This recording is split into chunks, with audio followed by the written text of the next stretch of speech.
Try to be alert to the breath, what it's doing right now,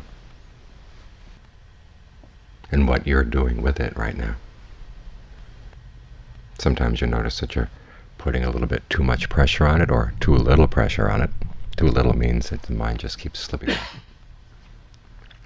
Too much pressure means that the breath feels confined. It's constricted and placed in a little box and can't get out. Ajahn Lee once compared alertness to a pulley a rope over pulley that you can pull in either way. Either you pull it towards the breath, see what the breath is doing, then you pull it back to the mind to see how the mind is relating to the breath, to make sure that things are going well, things are working. And if they're not, you can make course adjustments. Pull back a little on the breath. Change your focal point. Think of the breath in other ways. If you find that the way you breathe is building up tension in the neck, think of the breath coming in the neck from the back to reverse that process. See what that does. Tell yourself that everything you experience in the body right now is an aspect of breath energy. And when you look at it that way, then you can gauge whether the sensations you feel are a breath energy that's flowing well, or breath energy that's constricted, that's blocked. And then make adjustments there. This simple exercise of checking the results of what you're doing and being very clear about what you're doing, it's basic to the whole practice. It's how you develop sensitivity. It's how you break down a lot of the barriers in the mind. Because often we are sensitive to what we're doing, but not sensitive to the results. Or we notice the results, but don't really realize what we're doing causing those results. This applies in all areas of our lives.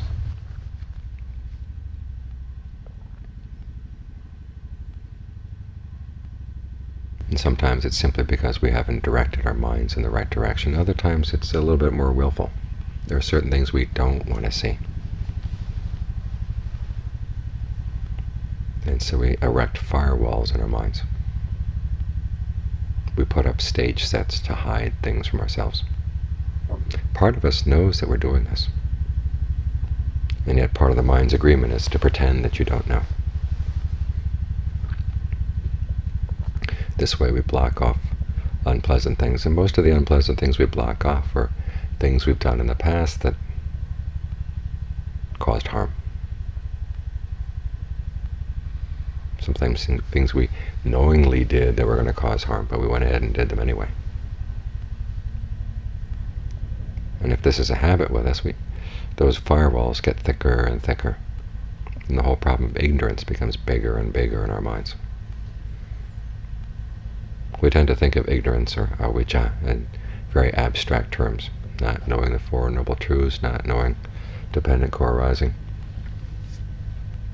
or not knowing the deathless.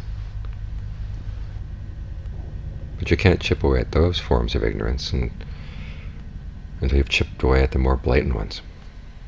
The mind's habit of dissociating, of having gaps. When you decide to do something unskillful. If you had the sense that the Buddha was watching over your shoulder all the time, it would be harder to do it. And so we erect a barrier in the mind, as if there were no Buddha in the world, never had been a Buddha. No Arahant disciples. And in the world that's left in our minds, all kinds of things are possible. But those walls can't stay forever, they have to come down. And then we expend a lot of energy in putting them back up again. So as we're practicing mindfulness, practicing alertness in the meditation, it's for the purpose of boring through those walls, letting them collapse, and having the equanimity to gauge for ourselves where we really have been skillful and where we haven't, and to learn from our mistakes. As the Buddha once said, one of the signs of a wise man is when he realizes his own foolishness. At least that's the very beginning of quest for knowledge, for our quest to overcome ignorance. And the foolishness there is not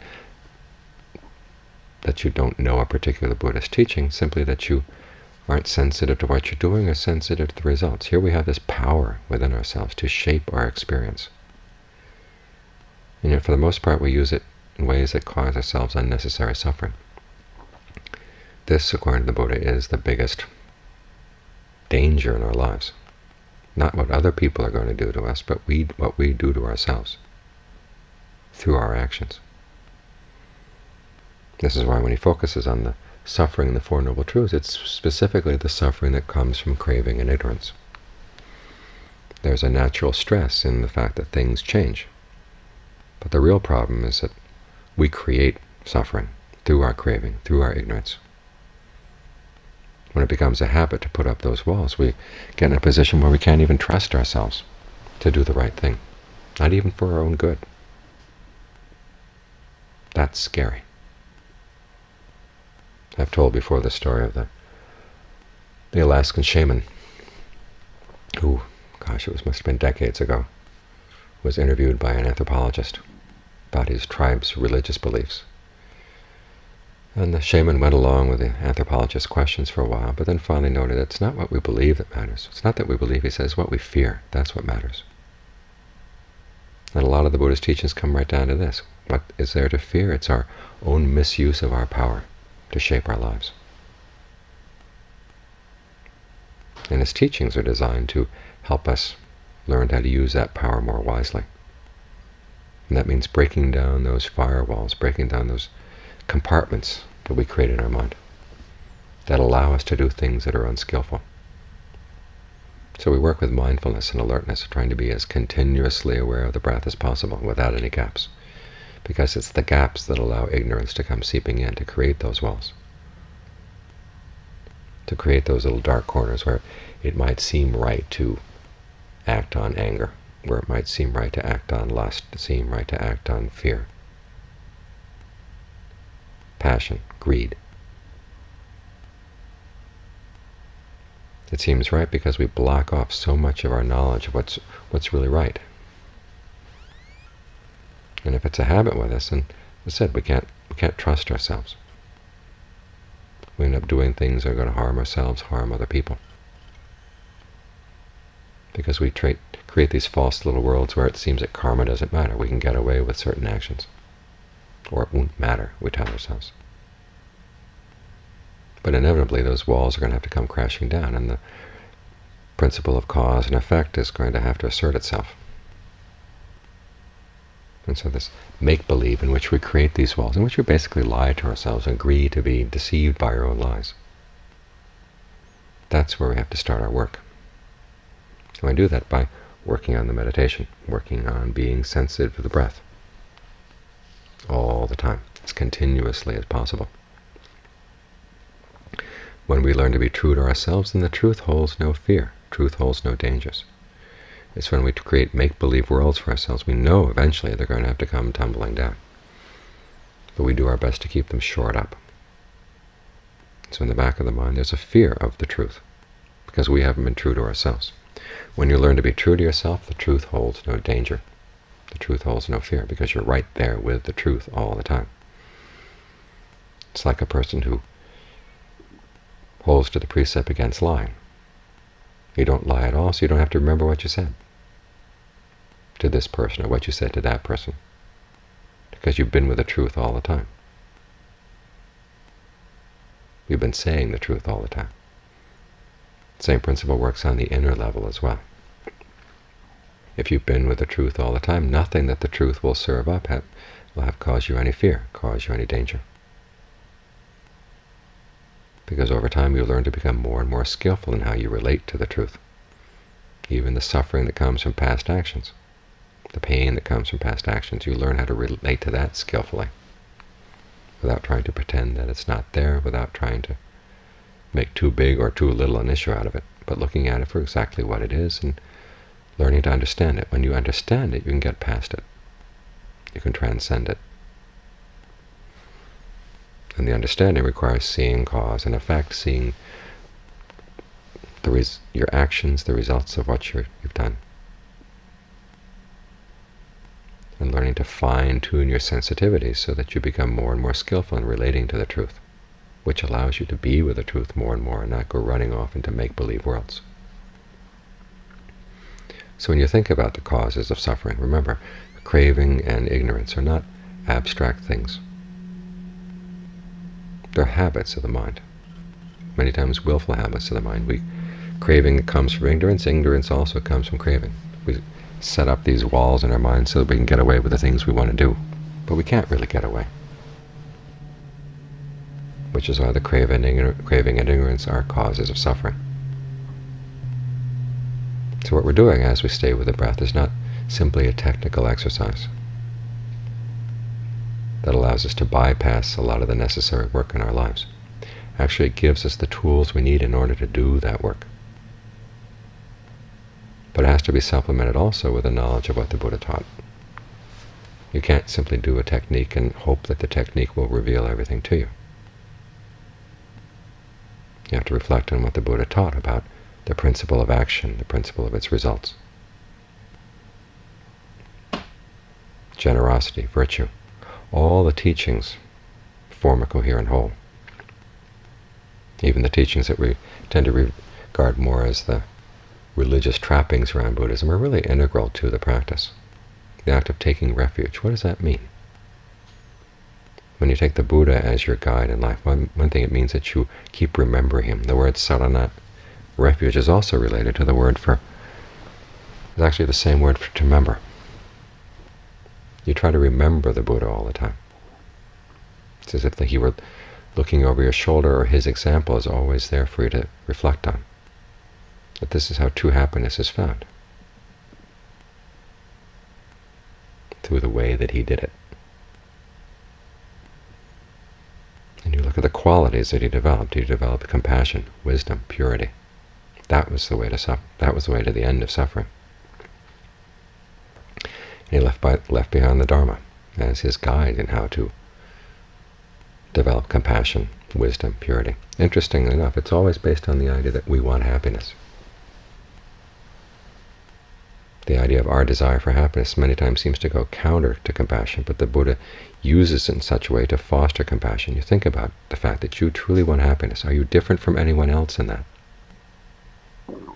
Not really. Everybody thinks the same way. Everyone feels the same way. So how can you create a happiness for yourself that would be based on the suffering of other people? Because they're going to be constantly working towards their own happiness. Your search for happiness has to include your desire for other people to be happy too. Otherwise it doesn't work. When you learn to think in this way, then your desire for happiness doesn't require that you be uncompassionate or unsympathetic. Just the opposite. Same with wisdom. As the Buddha once said, the wisdom consists in asking the question, when I do it, will lead to my long-term welfare and happiness?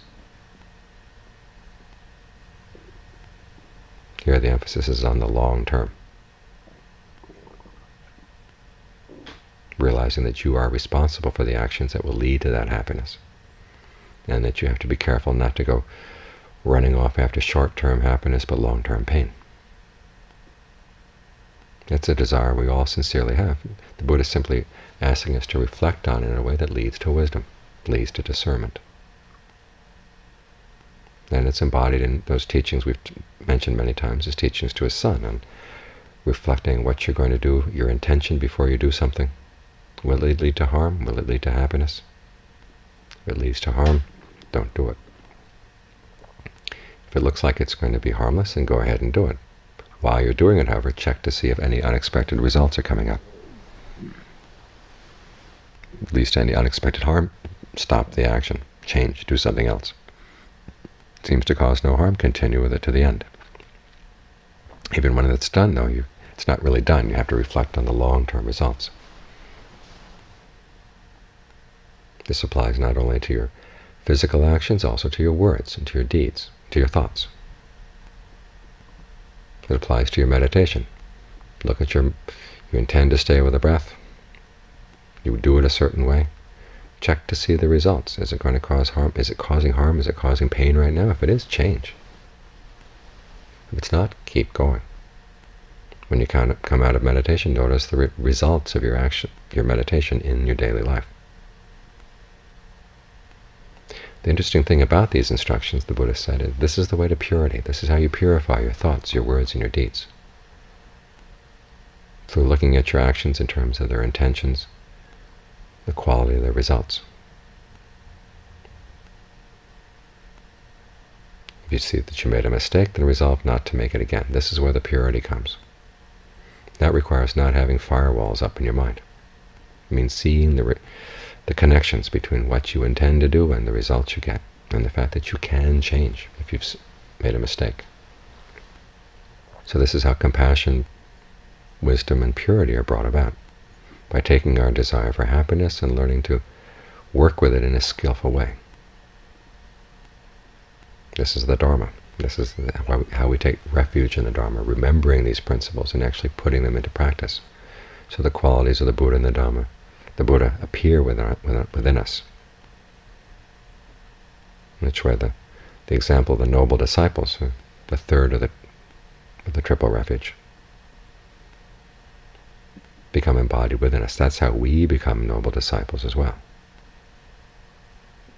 And that's when the Buddha, the Dhamma, and Sangha become a totally internalized refuge, which is where the refuge is really secure, which they all become one, with no dividing lines among them. Because at that point the mind becomes one with no dividing lines inside it. Wisdom, compassion, purity all come together at that point. So when we talk about divisions or lack of oneness in the mind, again, it's not simply a conceptual thing. These divisions we create through our willing ignorance, those firewalls we put up in our mind to deny that we've done certain things or that certain results have come about. So you learn to take those down through a relentless honesty, relentless mindfulness, relentless alertness. The compartments of the mind which would allow us to do things that are unskillful, which would mean that we can't trust ourselves, those get torn down. So that the mind that's truly one is a mind that can trust itself totally. There are no hidden corners. Everything is wide open in a mind like that. We gain release from the barriers that we create for ourselves. Release from the suffering we create for ourselves. When those barriers and that suffering is gone, there's nothing to tie the mind down, nothing to weigh it down. So when we're looking for the freedom and the release and the Buddha talks about, this is where we look.